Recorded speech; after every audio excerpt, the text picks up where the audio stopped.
Good morning. Today is November 6, 2008. This is your TBWS Small Business Daily, and I'm your host, Brian Stevens. And I'm Frank Ray. Frank Ray accused me of burning up seconds by telling stories that really don't have anything to do with the news. I'm going to do one more today.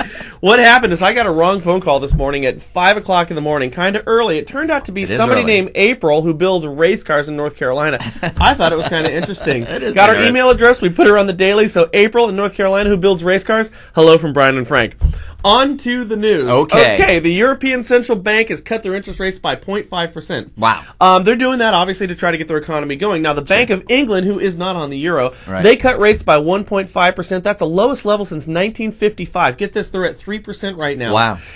If you think about it, guys, we can't cut rates by 1.5%, even if we wanted to. So good for England. Yeah. Now, OPEC, they cut production of oil 2 times in the last month. Now, they're doing this to try to stabilize oil prices because it keeps falling. And it worked a couple of days ago. It went up to $66 a barrel. But think about this. They cut it again, and oil prices keep dropping. It's now down to $63 a barrel, which is great for us because gas prices should come down. Yeah. But if you think about what oil represents, it's really kind of like a global economic artery, and right now it's just not pushing blood. Kind of a weird thing. Good one. That was all me too, Frank. Yeah, I like it.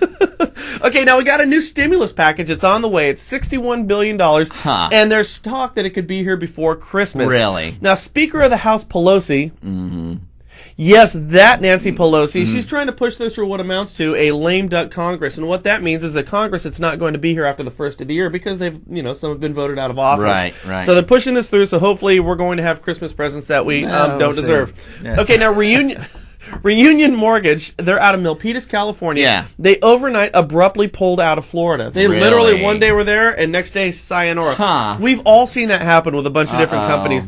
And I'm hoping that Reunion Mortgage is not on the way out because I got to tell you right now, I use them quite a bit and I think they do an absolutely fantastic job. They're absolutely wonderful. Yeah. Okay, think of this, Frank. I think this is kind of odd. FHA loans right now, they represent 20.1% of the market. That's up from the second quarter, which is 11.1%. I find that a strikingly small amount of mortgages for FHA. Yeah, really, yeah. Okay, Fannie Freddie loans, they're at 75.9%, and subprime loans are at 2.9%, and Alt-A loans are at 1.1%. Yeah. And I'm thinking, who's doing subprime and Alt-A loans? I don't even think there's a company out there that's doing them. Yeah. By the way, outside of FHA, all those other numbers are declining as well. Wow. What do you got? I got a sales tip, of course, out of Thinker Toys. Also, check down below for the video of the month from Garrick Wordmuller. Very cool. Right, it's a fantastic vid. And also, there's a little clip down there, which is going to be going over what we're going to be talking about on the late night tonight. Yes. So check that out as well. And with that, here's your sales tip. Thinker Toys. Hello again, and I've got another great and interesting sales tip from Thinker Toys by Michael Michalko. In Chapter 5, he talks about false faces, which is actually our assumptions. Michalko points out that often we are so used to things being the way they are that there doesn't seem to be any reason to change it. Hey, Randolph, show him the picture. Happy to, Frank. Thank you. Here you notice 9 dots. If you had a pencil and had to draw only 3 straight lines without picking the pencil up that passed through all of the dots, you would quickly assume it couldn't be done. Feel free to pause the video and try it. Here's how it's done. You made assumptions that hindered you from solving the problem. It's these types of assumptions that also hinder us from solving our problems in our business. Frank, back to you. Michalko says a great way to open our mind to new ideas is with assumption reversal. Here's an example. You write down an assumption like, salespeople present their services to potential referral partners for business. A good assumption. Then reverse it. Potential referral partners present their services to salespeople for business. Interesting, isn't it?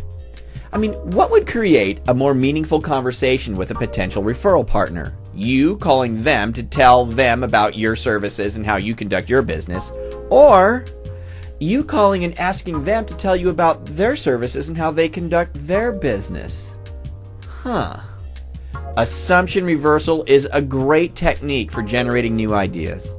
I hope that helped today. And if you want to buy Thinker Toys, you can do so down below. You have a fantastic day. We'll see you again soon. Bye-bye.